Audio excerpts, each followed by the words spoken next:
Hello, how are you all? So today I am going to go with the next part of the lesson Mijbil the Otter by Gavin Maxwell. So 2 days later, Mijbil escaped from my bedroom as I entered it, and I turned to see his tail disappearing round the bend of the corridor that led to the bathroom.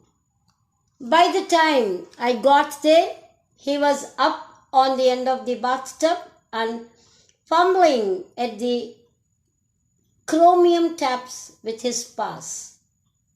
I watched, amazed. In less than a minute, he had turned the tap far enough to produce a trickle of water, and after a moment or two, achieved the full flow. He had been lucky to turn the tap the right way.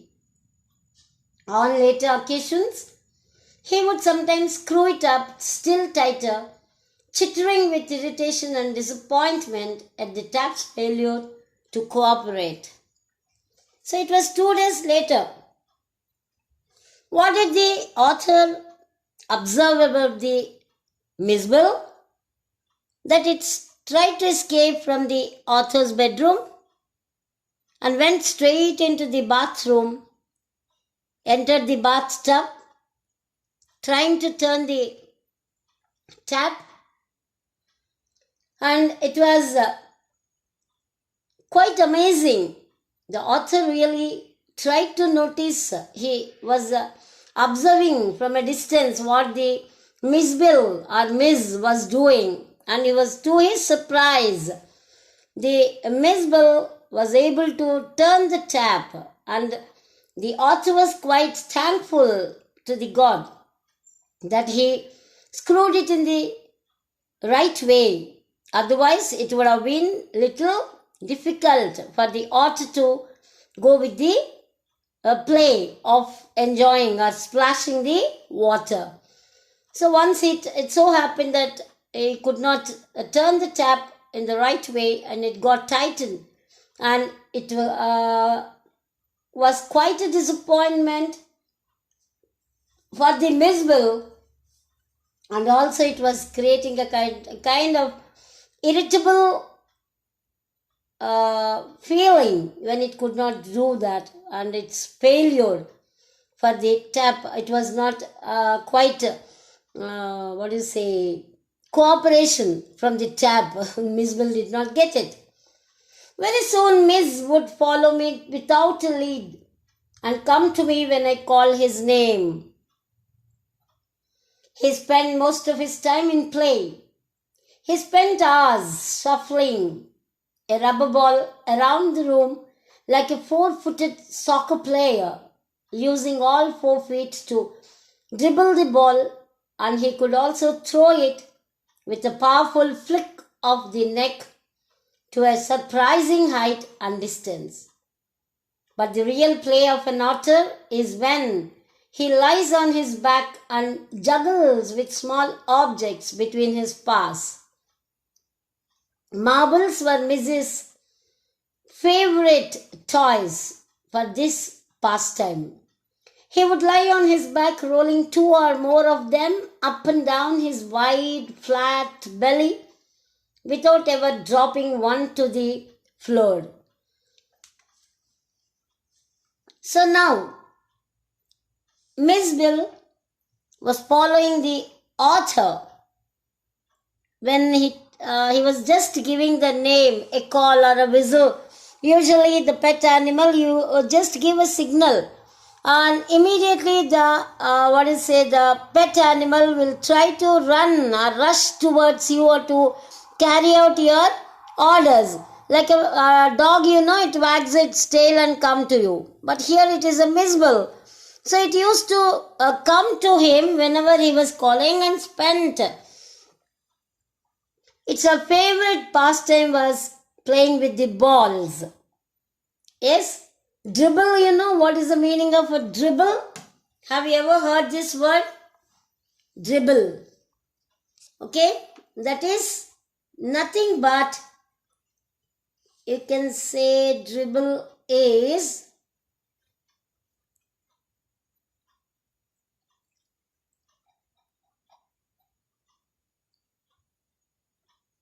Like sometimes you take a ball and you will be just beating it to the floor, and again it comes out, and it may be just rolling it out, pushing it. So he was playing with the ball nicely, and it was its favorite. Hours together it would like playing with the ball, just like a very efficient soccer player. But usually it uses all its four legs, and nicely dribbling the ball, pushing it here and there, and he could also throw it in such a great force. Flick means it a quite quick movement, fast movement. That too, the movement was not with force, a very light touch like that, and the ball would go to a height and conveniently it used to reach certain height, and it was quite a surprise for the author. But the real enjoyment Mijbil really had was with the juggling of the balls. You know, a juggler, he'll be throwing the ball, and he'll be one at a time 3 to 4 balls, and he'll be catching them at the same time. They'll be rolling into the air, and then he'll be catching and throwing them. You might have seen. So Mijbil was also playing in the same manner. It's a very favorite pastime was lie on the ground, back to the ground, and rolling the marbles on its body, flat belly, wide and flat belly, without even dropping one or the other marbles. Now, the days passed peacefully at Basra, but I dreaded the prospect of transporting Miss to England and to Camispiona. The British airline to London would not fly animals, so I booked a flight to Paris on another airline, and from there to London. The airline insisted that Miss should be packed into a box not more than 18 inches square, to be carried on the floor at my feet. I had a box made, and an hour before we started, I put Miss into the box so that he would become accustomed to it, and left for a hurried meal. So the days were really going on very peacefully, calm. Everything was very smoothly moving at Basra. But now the author, Gavin Maxwell, was quite dreaded. Dreaded the prospect means he was in great fear. But that's something that would happen in future. What, how, when and where, how to transport Mijbil, the author, to England, and from there to Camispiona. I told you it is a highland in Scotland. Okay.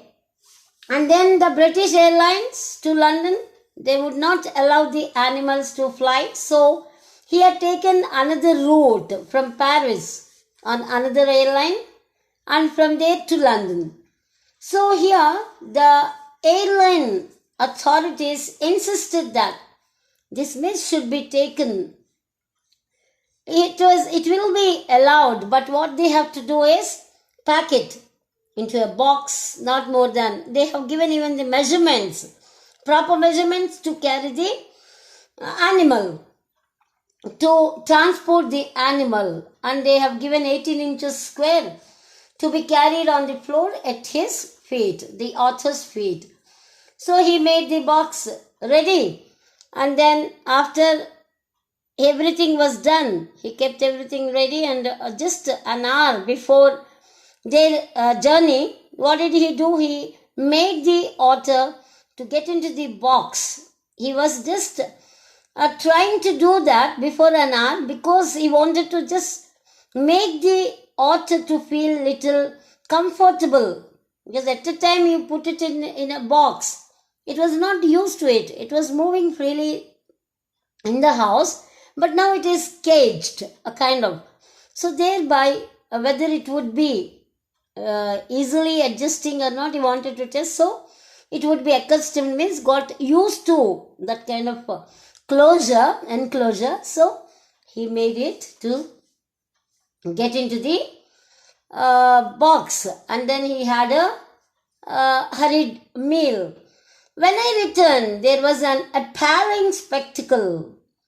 There was complete silence from the box, but from its air holes and chinks around the lid, blood had trickled and dried. I whipped off the lock and tore open the lid, and Miss, exhausted and blood spattered, whimpered and caught at my leg. He had torn the lining of the box to shreds when I removed the last of it, so that there were no cutting edges left. It was just 10 minutes until the time of the flight, and the airport was 5 miles distant. I put the miserable Miss back into the box, holding down the lid with my hand. So after he went to the hurried meal, when he returned, what happened, he found that complete silence, quietness from the box. No sound at all, no movement, no kind of scuffling sound, nothing was coming from the box. Thereby he observed, he found, then the box had trickled from the air holes of the box. Blood was trickling out, and it also got dried up. Okay, he was quite got scared. Trickle is nothing but like how a small flow of water comes or dripping. Okay, and it also got dried up over there. Immediately he opened the box, and he found Miss lay tired and blood covered. He had torn the inner lining of the box, and it was just 10 minutes to the flight. There is no much time. So what did he do? He just had to just immediately catch the flight. Then the airport was almost 5 miles away. He had to go, the otter. Then immediately put the Miss back into the box, and he started his journey. He hurried towards the airport. Okay. Then it was the time that the otter sat in the, it was holding him so tight. Okay. Then it was quite miserable that Miss was not readily agreeing to get back into the box, but somehow he managed, and he just put it into the lid, closed the box. I sat in the back of the car with the box beside me as the driver tore through the streets of Basra like a ricochetting bullet. The aircraft was waiting to take off. I was rushed through it by infuriated officials. Luckily, the seat booked for me was at the extreme front. I covered the floor around my feet with newspapers, rang for the air hostess, and gave her a parcel of fish for Miss to keep in a cool place. So now let us get back to the next part of it. Fadafad, I just tell you. The otter sat in the car holding the box, and the driver sped through the streets because there is very less time left. Basra like a bullet, and the aircraft was waiting to take off. The otter rushed inside, and he covered the place near his seat with the newspapers, and he gave the parcel of fish to the air hostess for the otter. He told her of the last event of the otter, and he suggested him to keep Miss on his knee. So this was the lesson. The third part, I am going to just conclude it with asking certain questions. Come on, all of you be attentive. So, where from did the otter return? He said that he returned. From where did he return? Can any one of you give me the answer? He returned from the meal. He hurried from the meal. And then, how did the otter damage the interior of the box? So, the otter damaged the interiors or the internal linings by tearing it. Okay. What terrified the otter? Why was the otter so terrified? Okay, the otter was quite terrified because he was getting late to the airport. Now, another one, Maxwell's otter. Why was the otter given this name? Can any one of you tell me? Yes, the otter was given this name because he was discovered by Maxwell himself for the first time. So earlier, no one knew the otter with any name. The animal was not known. Even the name was also quite unfamiliar to the people. What was the behavior of the otter during the first 24 hours? How it was behaving? So, for the first 24 hours, Mijbil was quite unfriendly, indifferent, and then very hostile. So after that, slowly his behavior changed to that of calmness and silence, aloofness and indifference. Okay. Then, what shows that the otter tried to be friendly the next night, second night? So on the second night, the otter went to the otter's bed and remained asleep in the crook of his knees. So what is the meaning of hostile? Yes, indifferent. Very good. Okay, children, I am going to stop here. Let's continue the next part of the lesson. Mijbil the otter tomorrow. Till then, bye-bye.